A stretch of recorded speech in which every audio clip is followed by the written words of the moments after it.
Sir ಈ ವಿಚಾರಕ್ಕೆ ಸಂಬಂಧಪಟ್ಟಂಗೆ ತಾರಕ್ ಅವರು ನ್ಯಾಯ ಕೊಡಿ ಸಿಕ್ಕಿಲ್ಲ ಅಂದ ಪಕ್ಷದಲ್ಲಿ ನಮ್ಮ ಹತ್ರ ನೇರವಾಗಿ ಬಂದಿದ್ದಾರೆ.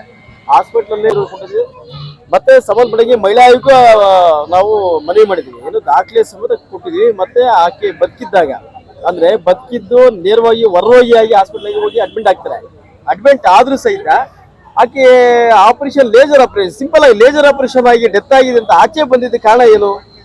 ಅಲ್ಲಿ ಓವರ್ ಡೋಸ್ ಆಗಿರ್ಬೋದು, ಅಲ್ಲಿ ಅಕಸ್ಮಾತ್ ಡಾಕ್ಟರ್ ಸಾಯಿಸಿರ್ಬೋದು, ನಮ್ಗೆ ಅನುಮಾನ ಇದೆ.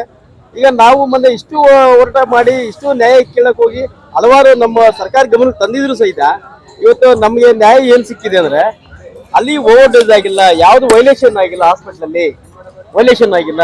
ಆದ್ರೂ ಸಹಿತ ಇವತ್ತು ಮೆಡಿಕಲ್ ಏನು ನಮ್ಮ ಕರ್ಜನ್ ಹಾಸ್ಪಿಟಲ್ ಇದೆಯೋ ಶಿವಾಜಿನಗರದಲ್ಲಿ ಅವರು ಕಳಿಸಿದ್ದಾರೆ ನಮಗೆ. ಏನಂತಪ್ಪ ಅಂತಂದ್ರೆ ಯಾವ್ದು ವೈಲೇಷನ್ ಆಗಿಲ್ಲ, ಹಾಸ್ಪಿಟಲ್ ಅಲ್ಲಿ ಡಾಕ್ಟರ್ ಆಗಿರ್ಲಿ ಮತ್ತೊಬ್ಬರಾಗಿರ್ಲಿ ಏನು ಆಗಿಲ್ಲ. ಬಟ್ ಅಲ್ಲಿ ಆಕಸ್ಮಿಕವಾಗಿ ಆಕೆ ಹಾರ್ಟ್ ಅಟ್ಯಾಕ್ ಆಗಿದೆ ಅಂತ. ಈಗ ಒಂದು ಪೇಷಂಟ್ ಹಾಸ್ಪಿಟಲ್ ಹೋಗ್ಬೇಕಾದ್ರೆ ಎಲ್ಲಾ ಚೆಕಪ್ ಗಳೆಲ್ಲ ಮಾಡಿ ಆ ಬಾಡಿನಾಗ ಏನಿದೆಯೋ ಇಂಜುರೀಸ್ ಎಲ್ಲಾ ಚೆಕಪ್ ಮಾಡಿ ಆಪರೇಷನ್ ರೆಡಿ ಮಾಡ್ತಾರೆ.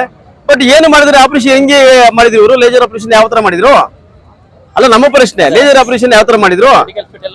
ಮೆಡಿಕಲ್ ಪಿಟ್ ಎಲ್ಲ ರೆಡಿ ಇದ್ರೆ ಮಾತ್ರ ಆಪರೇಷನ್ ತಗೊಂಡು ಹೋಗ್ತಾರೆ ಪೇಷಂಟ್. ಬಟ್ ಮೆಡಿಕಲ್ ಪಿಟ್ ಎಲ್ಲ ಕರೆಕ್ಟ್ ಆಗಿದೆ ಅಂತ ವರದಿ ಕೊಟ್ಟಿದ್ದಾರೆ, ಮತ್ತೆ ಹೆಂಗೆ ಅವರು ಡೆತ್ ಆದ್ರು? ನಮ್ಗೆ ಅದೇ ಪ್ರಶ್ನೆ. ಎಂತದಲ್ಲ ಏನಿಲ್ಲ, ಬ್ಲಡ್ ಏನಿಲ್ಲ. ಲೇಸರ್ ಆಪರೇಷನ್ ಅಲ್ಲೇ ಒಂದು ಹೆಣ್ಮಗು ಡೆತ್ ಆಗಿದೆ ಅಂದ್ರೆ ಆ ಹೆಣ್ಣಕ್ ಬೆಲೆ ಇಲ್ವಾ ಈ ಸಮಾಜದಲ್ಲಿ? ಅಲ್ಲಿಗೆ ಸಾವಕ್ ಬೆಲೆ ಇಲ್ವಾ? ಅಲ್ಲಿಗೆ ನಾವು ಹೋರಾಟ ಮಾಡುತ್ತಪ್ಪ, ಈ ನ್ಯಾಯ ಕೇಳುತ್ತಪ್ಪ. ಈ ಸರ್ಕಾರ ಈ ಸರ್ ನಿರಂತರವಾಗಿ ಏನೋ ಈ ತಪಸಮ್ಮ ಕುಟುಂಬ ಅನ್ಯಾಯ ಆಗಿದೆಯೋ ಅವತ್ತಿಂದ ಇದುವರೆಗೂ ನಮ್ಮ ವೇದಿಕೆ ವತಿಯಿಂದ ನಮ್ಮ ಎಲ್ಲಾ ಪದಾಧಿಕಾರಿಗಳು ಸೇರಿ, ನಮ್ಮ ರಾಜ್ಯ ಪದಾಧಿಕಾರಿಗಳು ಮತ್ತೆ ಜಿಲ್ಲಾ ಪದಾಧಿಕಾರಿಗಳು ಬೆಂಗಳೂರು ಎಲ್ಲಾ ಸೇರಿ, ಮತ್ತೆ ಇವತ್ತು ಸಾಂಕೇತಿಕವಾಗಿ ನಮ್ಮ ಎಲ್ಲಾ ಕನ್ನಡಪರ ಸಂಘಟನೆಯವರು, ನಮ್ಮ ಗೌರವಾಧ್ಯಕ್ಷರಾಗಿರ್ಲಿ, ಮತ್ತೆ ನಮ್ಮ ಕನ್ನಡಪರ ಒಕ್ಕೂಟದ ಅಧ್ಯಕ್ಷರು ನಟರಾಜ್ ಬಂಸದ್ರ ಅವರು, ಮತ್ತೆ ನಮ್ಮ ಬೆಡ್ಸ್ವಾಮಿ ಗೌಡ್ರು ಎಲ್ಲರೂ ಇವತ್ತು ಬೆಂಬಲ ಕೊಟ್ಟಿದ್ದಾರೆ. ಮತ್ತೆ ನಾರಾಯಣಸ್ವಾಮಿ ಎಲ್ಲಾ ಕನ್ನಡಪರ ಸಂಘಟನೆ ನಮ್ಮ ಬೆಂಬಲ ಕೊಟ್ಟಿದ್ದಾರೆ. ಇವತ್ತು ಹಂತವಾಗಿ ಮುಂದಿನ ದಿನಗಳಲ್ಲಿ ಆ ಹಾಸ್ಪಿಟಲ್ ಮುಂದೆ ಸಾಂಕೇತಿಕವಾಗಿ ನಾವು ಹೋರಾಟ ಮಾಡಕ್ಕೆ ರೆಡಿ ಇದೀವಿ. ಒಂದು ವಾರ ಅಥವಾ ಒಂದು 10 ದಿವಸ ಇರ್ಲಿ, ಅಂತದ್ದು 1.5 ತಿಂಗಳಾಗಿದೆ, 2 ತಿಂಗಳಾಗಿದೆ. ಗೃಹ ಇಲಾಖೆ ನಮ್ಗೆ ಏನು ಮಾಹಿತಿನೇ ಬಂದಿಲ್ಲ, ಆ SP ಕಡೆಯಿಂದ ಏನು ಮಾಡಲಿಲ್ಲ. ಬಟ್ ಇವ್ರು ತನಿಖೆ ಮಾಡ್ಬೇಕಾದ್ರೆ ಏನಾದ್ರು ಅಕಸ್ಮಾತ್ ವಿಷಯ ಆಗಿದೆ, ಮತ್ತೆ ಹಾರ್ಟ್ ಅಟ್ಯಾಕ್ ಆಗಿದೆ, ವಿಷಯ ಆಗ್ಬೇಕಾದ್ರೆ ಮೆಡಿಕಲ್ ಸರ್ಟಿಫಿಕೇಟ್ ನಮ್ಗೆ ಕೊಟ್ಟಿದಾರೋ ಇವರಾಗಿರ್ಲಿ ಅಥವಾ ಕುಟುಂಬಸ್ಥರಾಗಿರ್ಲಿ ನೇರವಾಗಿ ಎನ್ಕ್ವೈರಿ ಮಾಡ್ಬೇಕಾಗಿತ್ತು. ನಾವು ಅವ್ರ ಮೇಲೆ ಆಕ್ಷನ್ ತಗೊಂತೀವಿ, ಅವ್ರ ಮೇಲೆ ಕೇಸ್ ಹಾಕ್ತಿವಿ ಅಂತ ಹೇಳಿದ್ರು. ಬಟ್ ಅವತ್ತು ಇವ್ರ ಕುಟುಂಬ ಕರೆಸಿ ನಮ್ಮ ವೇದಿಕೆ ಪದಾಧಿಕಾರಿ 50 ಜನ ಹೋಗಿದ್ವಿ. ಬೆಳಿಗ್ಗೆ 11ರಿಂದ ರಾತ್ರಿ 11 ಗಂಟೆವರೆಗೂ ಆ ಸಂಬಂಧಪಟ್ಟಂಗೆ ಪೊಲೀಸ್ ಇಲಾಖೆ ಅಂದ್ರೆ ಸರ್ಕಲ್ ಇನ್ಸ್ಪೆಕ್ಟರ್ ಸ್ಟೇಷನ್ಗೆ ಬರ್ಲಿಲ್ಲ.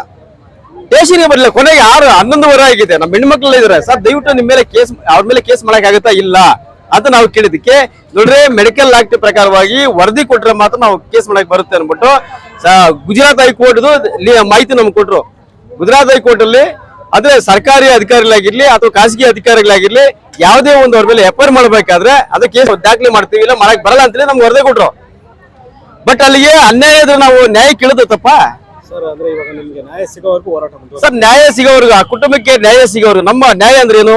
ಆ ಒಂದು ಬಡ ಕುಟುಂಬದಲ್ಲಿ 3 ಜನ ಮಕ್ಕಳಿದ್ದಾರೆ, 2 ಮಕ್ಕಳು ಅಂಗವಿಕಲರಿದ್ದಾರೆ. ಆ 2 ಮಕ್ಕಳಿಗೆ ಆ 7th ಡೇ ಸಂಬಂಧಪಟ್ಟಂಗೆ ಎಷ್ಟೇ ಸ್ಕೂಲ್ಸ್ ಇದಾವೆ, ಶಾಲೆಗಳಿದಾವೆ, ಕಾಲೇಜ್ಗಳಿದಾವೆ, ಅವರಿಗೆ ವಿದ್ಯಾಭ್ಯಾಸ ಕೊಡ್ಬೇಕು.